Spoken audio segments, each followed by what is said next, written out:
Hi, and welcome to the X22 Report Spotlight. Today we have a returning guest, V, the Guerrilla Economist. V is the owner of RogueMoney.net. He also has a Twitter account at the Rogue Money. You can catch him on YouTube at Rogue Money. He's also on Revolution Radio Fridays at 8 p.m. You can listen to him on there. V, welcome back to the X22 Report Spotlight. Hey, Dave, it's great to be back. I love what you do. Love X22 Report. I'm subscribed to the X22 Report, and for anybody listening to my voice, you're chiming in. You haven't subscribed to the great work that Dave does over here at X22. Hit the subscribe button and join the X22 Report. It's one of the few channels out there that's telling it like it is. But other than that, man, I love being here. I love your audience, and I'm looking forward to having some fun. All right, V, I appreciate everything you just said. Thank you very much. You're welcome. Let's start out in the Middle East here. The U.S., as we all know, the U.S. has been out in Syria for, say, 5+ years now, pushing, the Free Syrian Army, saying that Assad must go. And then we see Russia step in and kind of mixed everything up here. And now Russia's going after the terrorists. The United States, we don't know exactly what they're going after. They say they're going after the Islamic State. And just the other day, Russia extended their hand and say, listen, why don't you join us in fighting the terrorists? And the U.S. rejected it. Right. Now, what is your take on what's really going on out in Syria? Well, I think it's an absolutely masterful diplomatic move by Vladimir Putin and the Russians, and what they've done is absolutely brilliant. For the longest time, since 2001 of September, and we all remember what happened on 9/11, the U.S. has been using that cover of, terrorism and using it as a pretext to invade, using it as a pretext for sanctions, using it as a pretext to do basically anything they wanted it. It was their get out of jail free card. It was their license to kill. It was their license to do anything they wanted, internationally as well as domestically. And so for the longest time, the world's been, watching the U.S. using this pretext to invade, to topple regimes, and to go about creating their new world order, so to speak. And in pops Vladimir Putin, and he pops in and he says, "Okay, since you guys are all about fighting terrorism, well, how about you join us and fight these terrorists?" And then all of a sudden, the U.S. is like, "No," they rejected the deal, and because now the cat's out of the bag. It's been murmuring for a long time now. I say at least the last 3 years. That ISIS is, well, you might as well call them USIS, Dave. Mm-hmm. Okay? USIS, because they're a creation of intelligence agencies that are linked to the United States. They're funded by U.S. proxies. They are coddled. They are protected. They're oil. For instance, for the longest time, these guys have been running, oil from northern Syria into the Turkish border in full protection, and they've been doing it for a while. They've been, money. They were able to get a great deal of funds. They were able to get billions of dollars in assets. I mean, these guys were absolutely coddled, and they were a proxy group, as the world found out, that really was basically doing the U.S.'s bidding. Now here comes, now the Russians have literally put egg on the face of the U.S. And with the U.S. not engaging ISIS and claiming, oh, yeah, we bombed ISIS targets. They haven't bombed nothing. All they've been doing is hitting Assad's assets. They've been hitting Assad's infrastructure, and actual infrastructure that belongs to the real people of Syria, and then saying, oh, yeah, we hit ISIS targets. So the U.S. is out of options. It's being exposed for what it is. I think it was, who was the journalist, man? I can't remember his name. Hirsch, I think it was? Yeah, I think so. Who broke the story of the funding that the U.S. government was doing to ISIS, and the split between the Pentagon and the CIA. I mean, this whole entire thing has really come apart in the face of the United States. And you see how quickly Russia went in and established order, to the point where the jihadis were like shaving off their beards, putting on burqas, and running across the Turkish border. Done it very quickly. We've seen how Palmyra, which went from a historical site, ISIS turned it into, or USIS turned it into a place of execution, and then about a month ago, the Russian orchestra was playing in there. It was the most beautiful thing ever. So these are huge tantamount events, and people are starting to wake up to the fact, as like what Pepe Escobar would say, the United States is the empire of chaos. And we are being exposed for that. So the strategy is this. The strategy originally going into Syria was get the pipelines, right? Run the pipeline deal and block out the Russians from having an energy monopoly within the region and within Europe specifically, okay? And the hot Mediterranean markets. So we've worked in close collusion with the Qataris, with the Saudis, to get this deal done. Well, we didn't expect that the Syrians would be so fierce in their opposition, and that all bets were off as soon as the Russians stepped in. So then the Saudis launched their Yemeni offensive because, let's be honest here, Yemen is floating on a great deal of oil as well as natural gas. Mm-hmm. The Saudis are running out of it. Okay, so the Saudis decide, hey, we're going to go in there and we're gonna take over Yemen, and these charlatans, these funders and creators of terror, the House of Saud, they, using the terror pretext because they learned it so well from the Americans, decided to go into Yemen to quote unquote fight terrorists, right? And then there's a Yemeni civil war. Well, what happened is the Houthis kicked the crap out of the Saudis. The Yemenis sent them packing thanks to Russian help. I mean, it was a Russian anti-tank caliber missiles that turned the table there. The Saudis were having massive losses left and right, and that's fell apart. So the U.S. has lost miserably. The Empire of Chaos, or as Pepe also likes to call it, is exceptional stand. And I love that word. So exceptional stand has lost terribly in the Middle East, just like they've lost terribly in the Ukraine. So now the only thing left is saber rattling, okay? Which is, oh, look, China's aggressive maneuvers in the South Pacific. Oh, my God. And all the Chinese are doing, Dave, is building bases, building infrastructure, building in territorial waters that were theirs since 600 BC. Those are Chinese waters. Those are Chinese. China took over 8 islands. Okay, I think it was either the Philippines or the Vietnamese who, I think they annexed like 1,000 islands or something. Nobody says nothing because that's okay because those are all U.S. vassals to the Empire of Chaos. But as soon as China goes out and takes 8 islands that are theirs to begin with, historically speaking, oh my God, everybody gets their their underwear in a bunch, okay, and now it's a big issue. So now the saber rattling is going. Oh, Russian aggression. We take a derelict warship. I mean, this is a 30, 40-year-old warship with old Aegis radar technology, and we floated into. I mean, we haven't learned the first lesson here with the USS Donald Duck when we sent it into the Black Sea, and the Russians just turned it into a floating barge with an energy weapon. So now we take the same USS Donald Duck. Real name is Donald Cook. I like to call it the Donald Duck. We take the Donald Duck. We float it again. This time into in the Baltic Sea, and the Russians start skimming it again with the Su-24. And they're like, oh look, Russian aggression. Well, what the heck's our boat doing there in the first place? Oh, Chinese aggression. Oh, what the heck's our spy planes doing in that part of the world? So we're doing this provoking thing, trying to again create distractions. Look, here's the deal. Those real guys that are in positions of power in the military do not want a war. They don't want a war with the Russians and Chinese because we'll get our butts kicked. We'll have our rear ends handed to us on a silver platter. Okay? So, but the neocons and these banksters and these cronies who are still thinking that this is the 80s, that Rocky IV is out, it's the Cold War, and we're going to go there and we're going to rattle some cages, we're going to take on the Russians and win. It's not going to happen. It's a whole new world. It's a whole new outcome. And so this is the thing that's left. Instead of getting involved in trade deals, instead of being productive in business, we're out there just causing trouble. We're like the stupid brat kid on the playground, running around kicking sand in everybody's face. Well, we shouldn't be doing that because some of these kids are way bigger than us at this point. Okay, it's just not going to work out well. And that's what angers me the most, Dave. Last month I was in a meeting. I went to a meeting, and there was a lot of the architects and influential people who were behind the bricks, behind the New Silk Road, behind the New Silk Belt, and it was amazing. Especially, I was listening to Professor Xu. I forgot the guy's first name, but Professor Xu, who is very close friends with President Xi Jinping, is actually in Xi Jinping's inner circle. Mm-hmm. And Professor Xu was like, listen, we've asked the United States to come help us.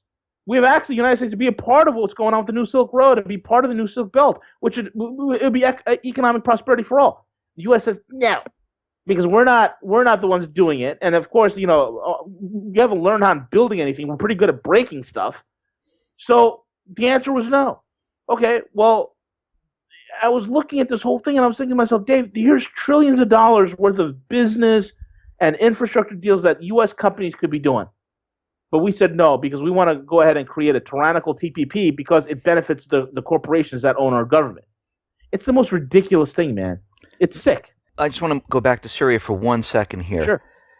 Do you see the U.S. preparing for anything, or do you think this is just going to be strewn out for months and months and months, that you think they're just going to continue trying to fight this battle, or do you think they're going to go for peace? What do you think the outcome is going to be out in Syria? Well, I think the outcome in Syria is it's going to at some point either stabilize or it's going to be cut up in pieces, But whatever the outcome is, the United States is not going to be the ones who are going to be dictating that outcome. When the Russians left, they left pieces in play in Syria where they can return to Syria in full force in less than 48 hours. Okay, right. They haven't completely left the area, so so the U.S. has nothing to do. So all we're doing is rabble rousing, and the reason why I say this is this: we're on borrowed time. Okay, because if you take a look at the clock is accelerating to a dollar collapse. So we're in the race against time. What are these guys going to do in order to to do something before the dollar goes pop?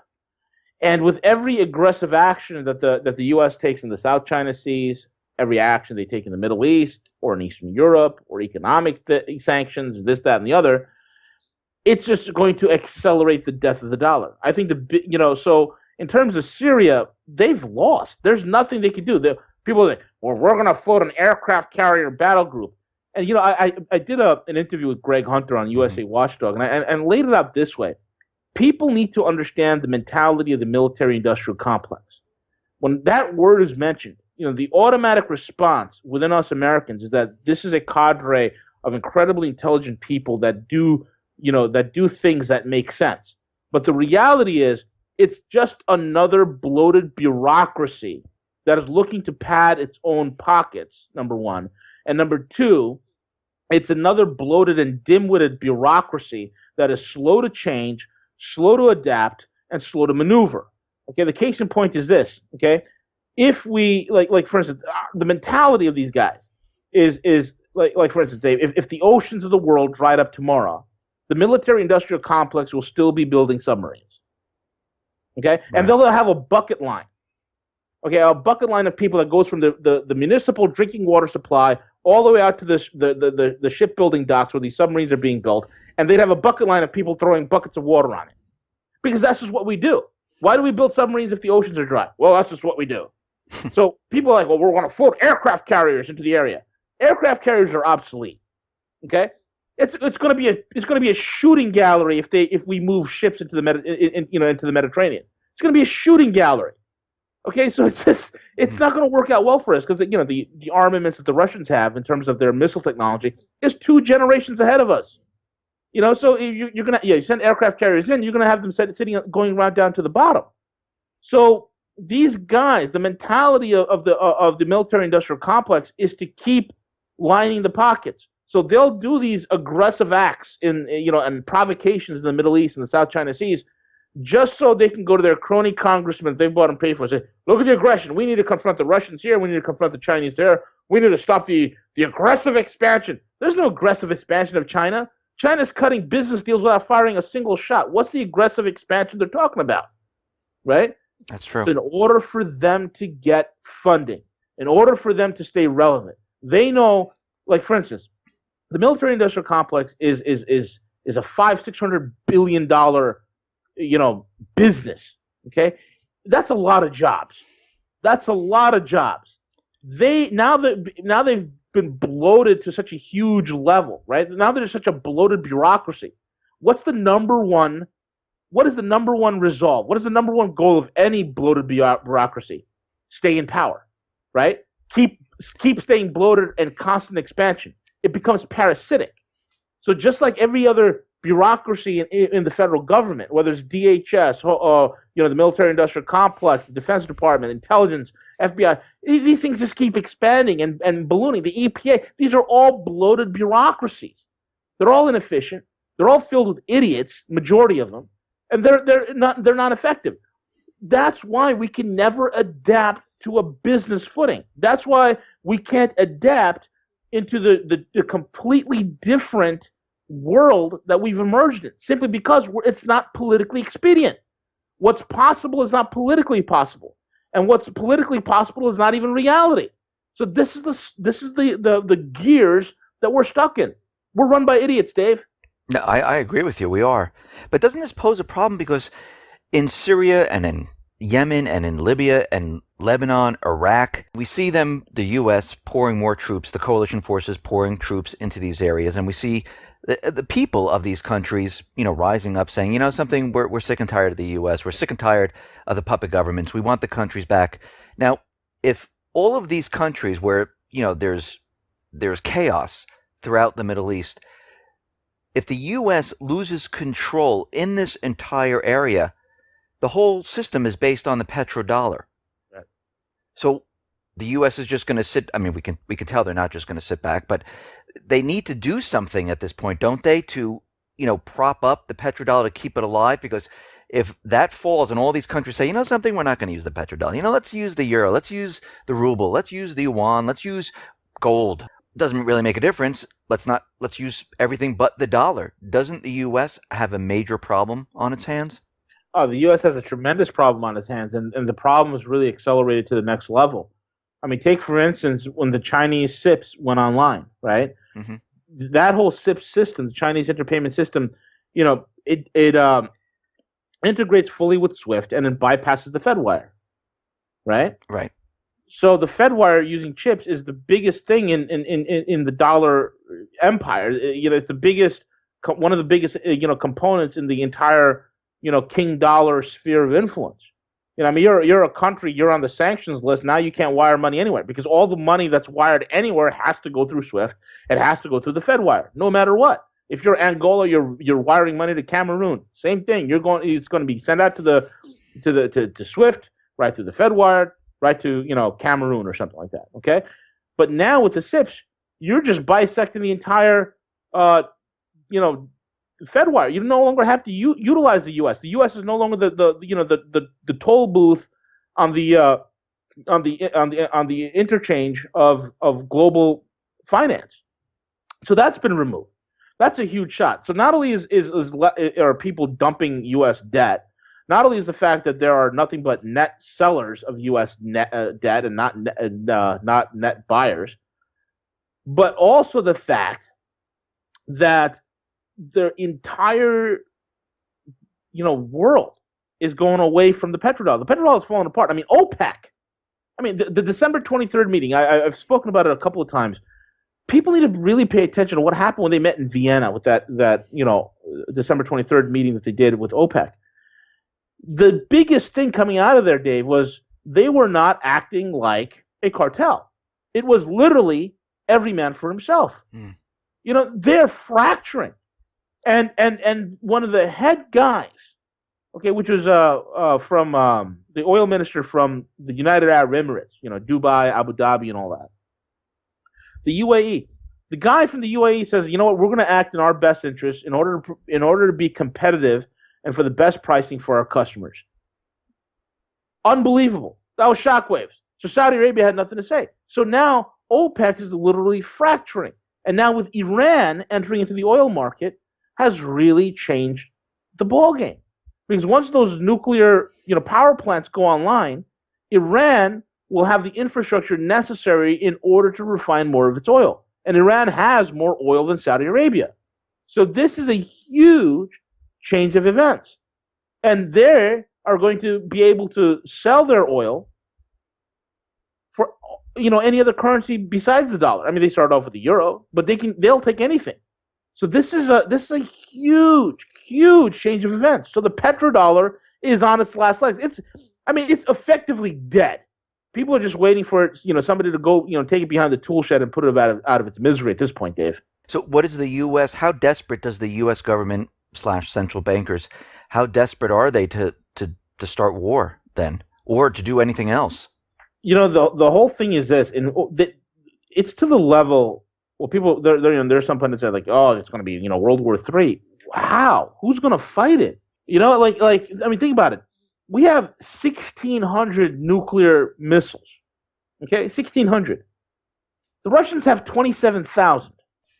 Okay, they just tested their latest nuclear missile called it's a nickname NATO calls it the Satan. Okay, right, yes. It's got 12 multiple re-entry vehicles and MIRVs, right? 12 warheads. The thing could take out a country the size of France or the state of Texas. One missile. I mean, it's incredible, and you cannot intercept it. It's hypersonic. It does erratic maneuvers before impact. There's no way of getting around it. And these guys are going to go start war. No one has the stomach for war, so they can scream war. They can scream as much as they want, but the reality is there's no muscle behind any of that teeth. That's the only problem. Isn't there a strategy though? For a first strike, they're setting up these missile shields.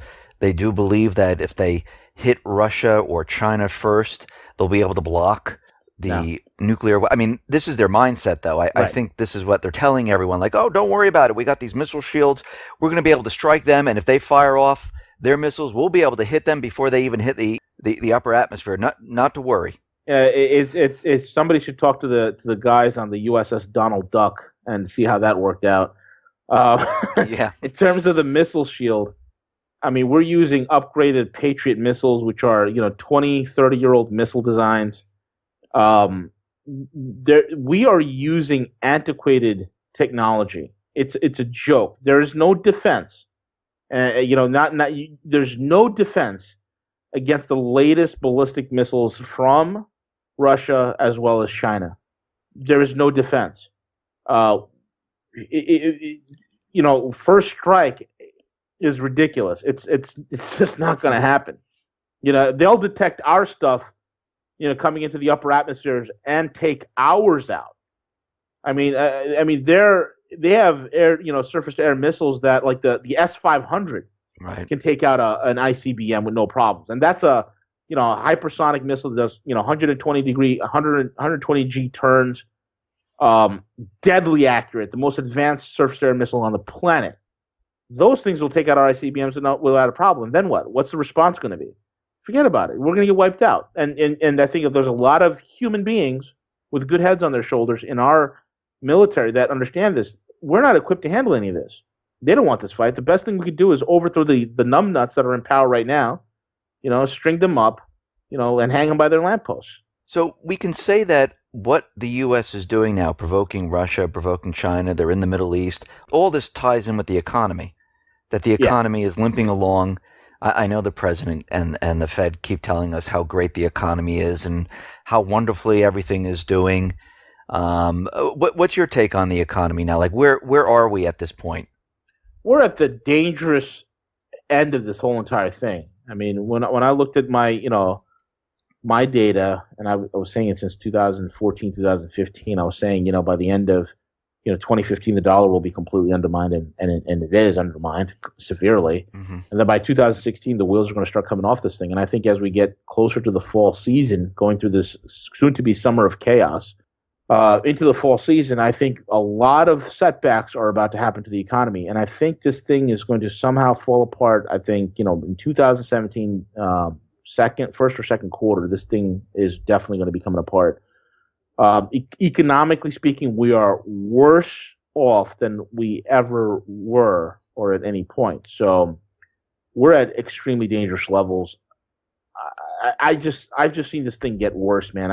It's like they've piled more wood onto the bonfire. They've soaked it with lighter fluid, and and some moron's about to light a match. And that's what we're facing here. Unless, of course, something changes and we're able to, take the reins of control back, and which still means we're going to go through a collapse. It just won't be as bad.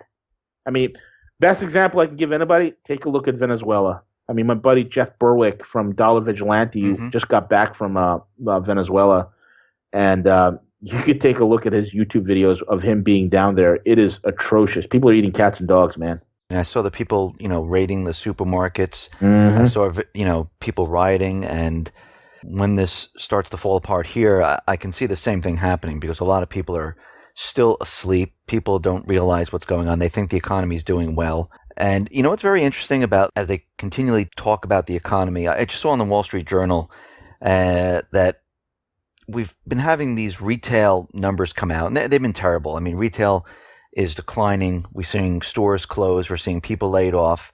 And the Wall Street Journal comes out and says why retail really doesn't matter anymore with regards of the U.S. economy.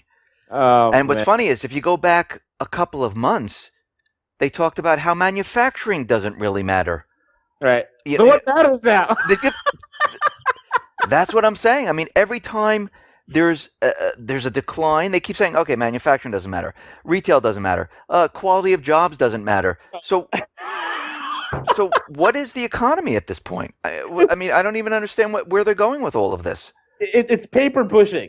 And then when the paper pushing does bad, they say, well, the reason why the paper pushing was bad, Dave, was because we've had a terrible winter. Yeah. And then the weather's actually good. Oh, the weather was really good, and that's why the economy slowed. I mean, yeah, it's just amazing to me how they continually do this. I mean, and no one's like, oh yeah, we don't need retail, but they tell us that we're a service-oriented country where consumers need to go out to purchase, but retail doesn't matter. Right. It's just the whole thing's mind-boggling. It's okay. I mean, there's going to be.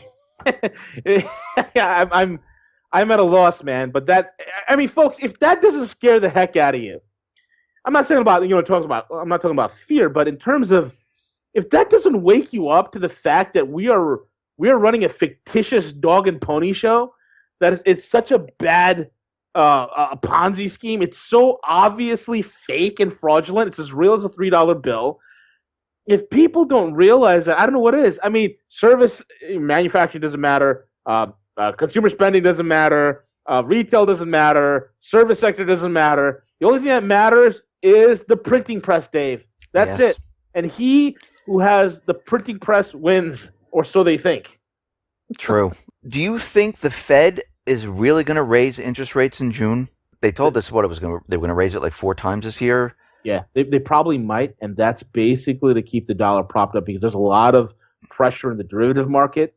The last time they raised the rates, was because of that blowback pressure in the derivative market that affects U.S. bonds through the repurchasing that they've been doing with the bonds. In order to keep those bond yields artificially low, they raised the rates a little bit. Okay, and it was a tiny raise. They might do it again this June because that's the next scheduled time where we're seeing a lot of reverberations in the interest rate swap market, within the derivative market. So it's going to be pretty interesting to see what transpires and how this thing, affects the greater picture, so to speak. If they do raise the rates, do you see any problems that might stem from this?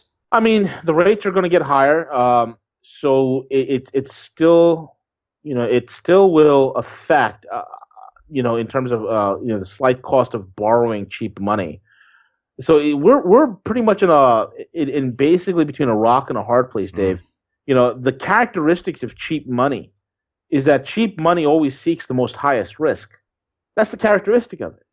So now the thing that's been keeping the economy going for the longest time, which is high risk, that's going to start whittling away. So how this will play out immediately, I don't think it will be in effect, but later on, as we're continuing to get caught up in a liquidity crisis and the solvency crisis accelerates, this rate increase, as minute as it is going to start slowly pitching away at the weakest members of the financial sector. Let me just talk about gold and silver right now. We're seeing gold suppressed and silver suppressed. We're continually seeing it suppressed over time. Every time it moves up, $25, $30, $35, then we see it suppressed.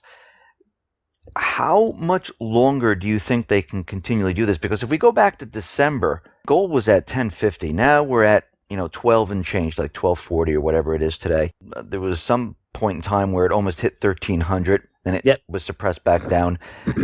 Where do you see gold and silver going? I mean, at this point, it's going to trend higher. It definitely is. The biggest difference maker is the Shanghai gold price fix. That is draining London. It's put almost like a tractor beam with the London price fix, and it's going to cause them to really buckle down, because right now what's occurring with that price fix being open in Shanghai, a great deal of physical inventory is disappearing at an alarming rate. Even with these price beatdowns, Dave, I mean, I work with one of the largest logistics and gold procurement companies in the world, and they're based in Hong Kong.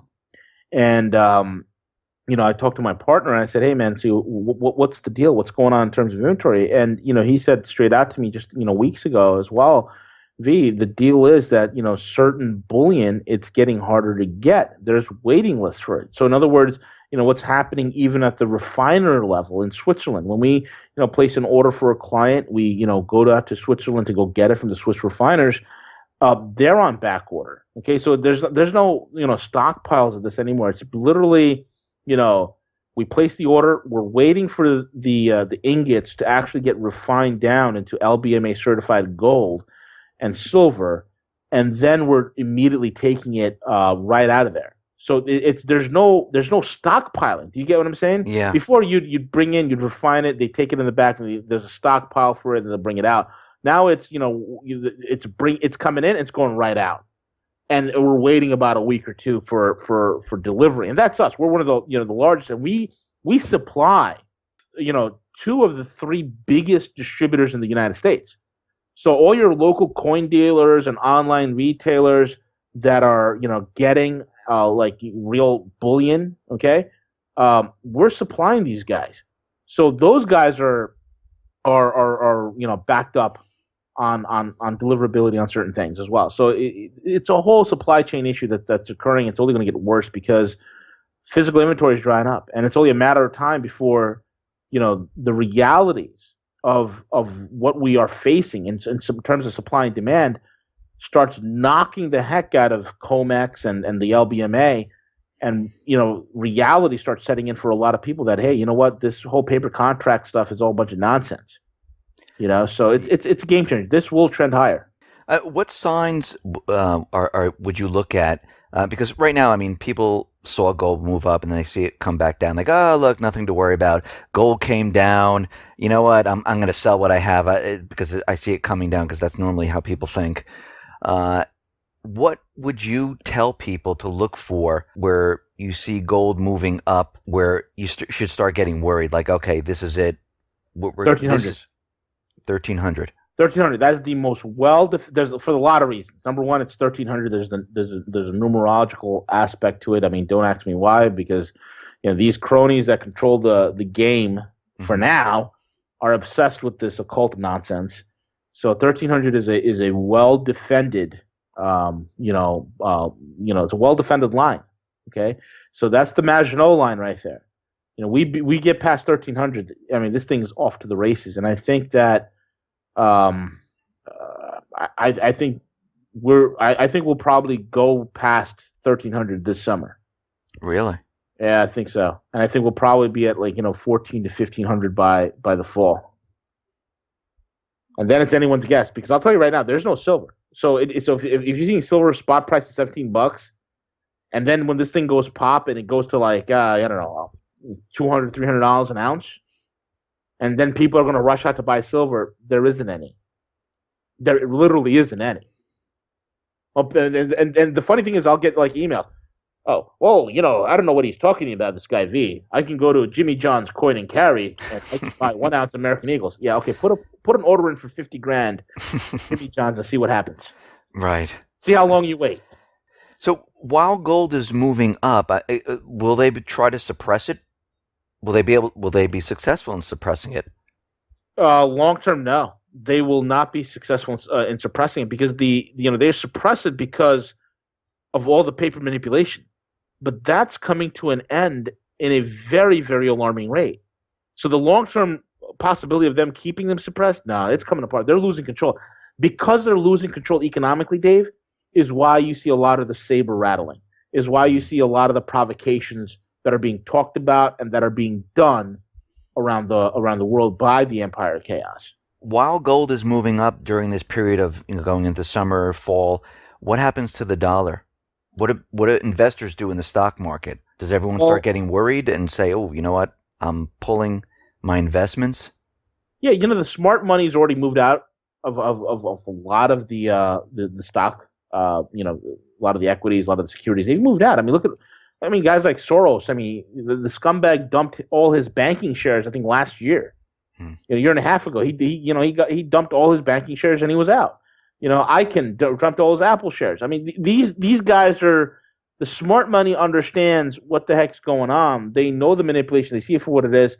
They've leveraged it. All the manipulations and the stock buybacks, the margin loans. All the trades that were going on artificially. They leveraged all that to their benefits. Now they're moving out. So they're swimming out to cleaner water, so to speak, right? But it's the average Joe, it's the average Jane who still thinks that, hey, this is a real economy and everything's good. Look, the Dow's at 17,000 points. Let me stay in there. So it's those people that are going to get hurt the most. And that's the sad, unfortunate thing, about this whole entire thing, Dave. You mentioned your timeline for the economy coming down was like first or second quarter of 2017. Do you see this being like a bumpy ride where the economy drops, they pump it back up, or do you see it just going to crash first or second quarter of 2017 and they just won't be able to do anything? When the crash occurs, it's going to happen very quickly.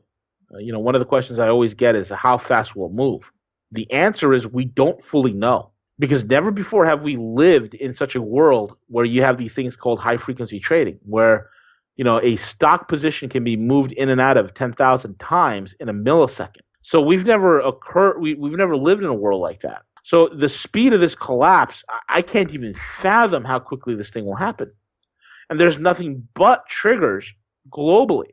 The Eurozone, Japan, all these things are major, major triggers. What's happening in the derivatives market? What's happening with the petrodollar? What's happening with the dollar as a world reserve currency? All of it. I mean, it's not just one black swan. It's multiple black swans. And it's getting worse. It's like there's a whole flock of them. And they're all flocking in our direction, Dave. V, thank you very much for coming on the X22 Report Spotlight. Once again, how can people see your work? Sure. I think the best thing to do now, it's now we're creating our own network, so to speak. So for now, I think the best way to get me is on YouTube at Rogue Money. We do the live shows every Friday nights. This Friday I won't be there, but typically every Friday night we do our live radio show over there at Rogue Money, and also you can check out roguemoney.net. You can follow me on YouTube at Twitter at the Rogue Money, and that'll be the best way to get me for now. And if you have an Apple device, you can download the podcast. Excellent. V, once again, thank you for being on the Spotlight. Really appreciate it. Dave, it's my pleasure, man. I love what you do, love your work, and everybody, listen in. If you haven't done so already, subscribe. Hit the subscribe button, X22 Report. I'm a subscriber. I'm a big fan. And everyone go over to V's website. Look what he has. Go over to his Twitter account. Go over to his YouTube account and listen to him every Friday. Thank you, Dave. Appreciate it.